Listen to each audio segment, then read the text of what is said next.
Now to a disturbing story out of Tulsa, Oklahoma. A man shot and killed by a neighbor just moments after police left the scene. The victim's family says the alleged shooter tormented them for years because of their nationality. ABC's Clayton Sandell has the latest.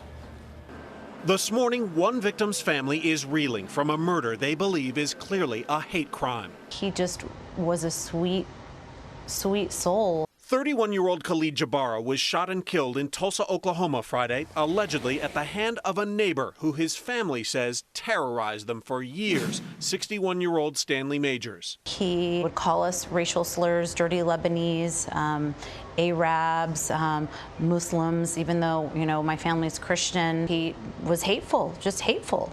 Anybody over here that can start to a shooting. Jabara called 911 Friday, worried Majors had a gun. Tulsa police came, but then left without making an arrest. If we knocked on the door and he doesn't answer, there's nothing that gives us the opportunity to go into his house. But just 8 minutes after they left, police say Majors shot and killed Jabara on his own front porch. Jabara's family says this was a hate crime. Neighbors saw it too. He walked onto our property and started screaming to my family, told his Mexicans, leave out of here. Even more alarming, last September, Majors was arrested for running down Jabara's mother with his car. Despite prosecutors' objections, in May, Majors was released on bond. How did this man get out of jail? We definitely want to make sure that it doesn't happen again. Police are still investigating a motive. This was an ongoing dispute with neighbors.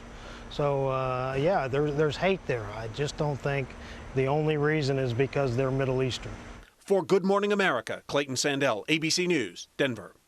And joining us now, ABC's chief legal analyst, Dan Abrams. This is such a horrible story. And you can understand the position of the family wondering why this neighbor was out in the first place. Oh, absolutely. You know, I'm often on this program defending judges who release people on bond or bail, saying it's not intended to punish, but it is intended to protect. Meaning, if there's someone who's a threat to society or to their neighbors, that's the classic case where you don't release the person on bail or bond.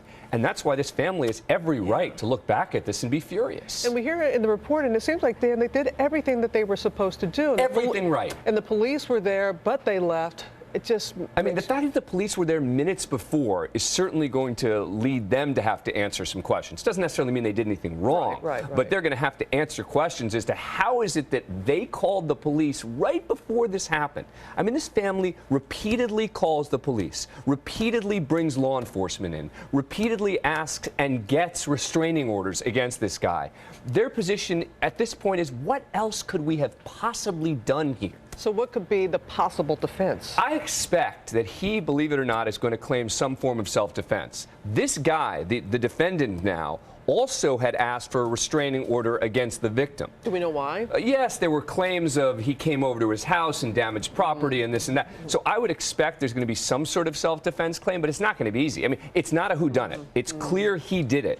And so the question now is going to be why. Self-defense is not going to be easy considering the totality of these circumstances. Seems that way. Thanks for your insight as always, Dan. Thank you.